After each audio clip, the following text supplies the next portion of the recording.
G'day guys, just thought I'd do a quick video on a new purchase I'd made during the week. Bought a new car, just thought I'd do a quick walk around, go through some specs and do a bit of documentation on it. So let's jump right in. Yeah, so this is the new whip, Hyundai i30N. So it's Hyundai's first ever attempt at making a hot hatch. This is to go up against your Volkswagen Golf GTIs, your Focus STs, that sort of thing. And you know what, I think they've done a pretty good job on this thing. It's getting some really good reviews in the press. So the N, you're all wondering what that's about. So it's similar to M at BMW, but the N is basically Namyang, which is where this thing was put through the paces in Korea at Hyundai's test ground. It was also put through the paces on the Nordschleife as well in Germany at the Nürburgring.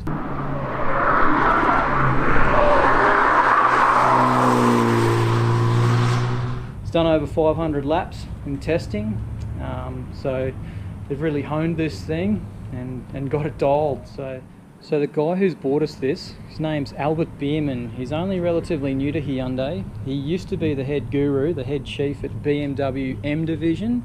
So he's responsible for bringing us cars like this, the 1M, the M3, the M5, M6. So the guy certainly knows a thing or two about turning ordinary cars into right weapons. Yeah, he's done a pretty good job on it, I think. He hasn't overstated it too much. The styling's quite subtle. It's definitely no Civic Type R. Couple of twin exhaust pipes down here. Those pipes can also be controlled in the cabin depending on how loud you want it, just by pushing a button. Wings not over the top. There's nothing on the front. You just got subtle side skirts running down the bottom. No bonnet scoops or anything like that. Spec wise, so it's a 4-cylinder 2-litre turbo on the front, good for 202 kilowatts, and it's mated to a 6-speed manual gearbox. So you can only get it in a manual at the moment. They are working on a dual clutch transmission, which is supposed to be due out next year.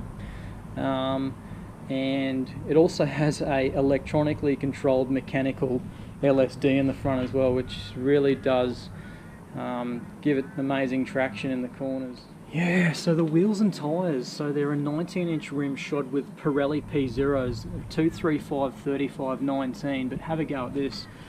See that HN there? These were specifically designed for the i30N. So a lot's gone into the testing of this. Okay, so let's just quickly talk about the colour. So this is known as Performance Blue.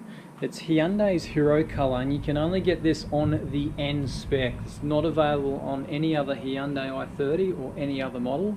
It's basically the same shade of blue that's on their WRC rally car.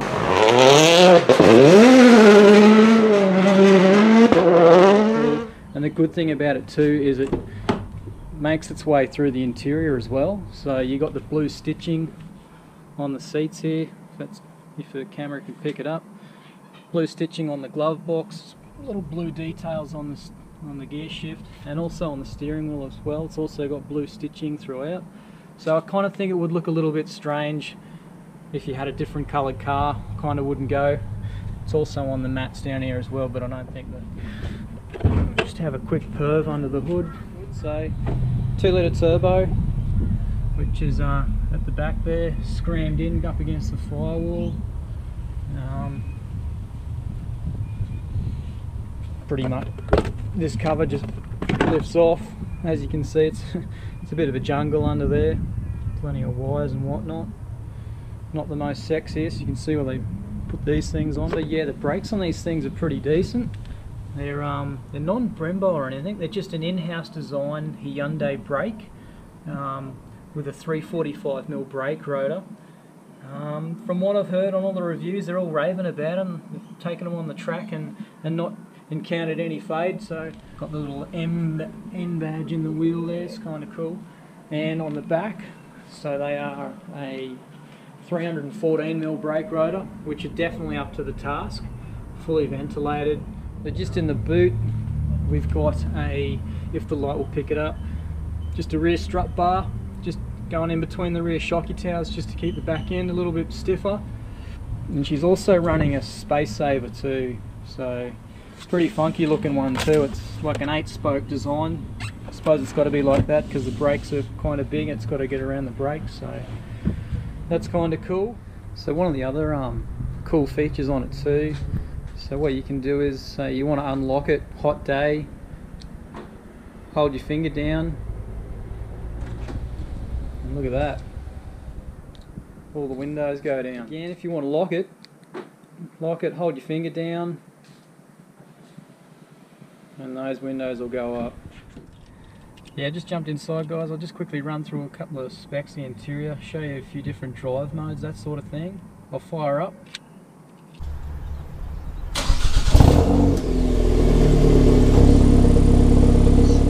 Okay, we're up. You can see how it's got the LEDs just on the tachometer there, just to say, you know, don't do anything stupid while the engine's still cold. That's where you'll damage it. Pretty common sense. Right, so to engage drive mode, pretty straightforward. Push that guy there, comes up on the display. That's in sport. Eco's in your green. Also too, comes up on the display here. So that's your normal, that's your sport, and that's your eco. That's your 3 modes, 3 standard driving modes. If you want to really heat things up, that's when you push this guy over here. This is your engages your N mode. So obviously car comes up in red. So yeah, this is the N mode custom. So this is where you can basically configure it to however you like. So that's when you can go in here and you can configure any of these different settings. So engine, rev matching, LSD, exhaust sound, you can tweak that to however you like. Normal, sport, sport plus obviously the most aggressive, and the steering as well. You can play with all this sort of stuff. How do you want the traction control? Do you want it completely off? Not recommended, obviously. You can have a bit of slip or normal. Pretty cool. Suspension, it's all there. So you can, there's also a timer here, you know, for which I haven't really got into playing with yet. You can measure the speed on how quick it'll take to get to 100.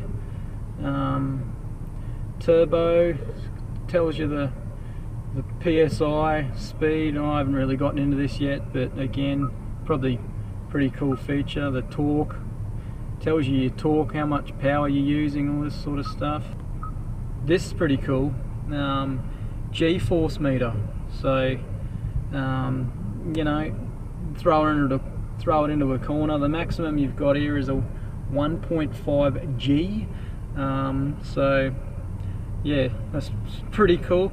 This sort of feature was something that came standard on a lot of the GTR Skylines back in the early 2000s, so it's good to see it's finally been rolled out onto your Hyundais now, which is pretty cool. So yeah, that's it, guys. That's a quick tour of the i30N, my new purchase, my new whip. So I do have a couple of things planned for it in the pipeline, so stay tuned. I'll try and get a few more videos out.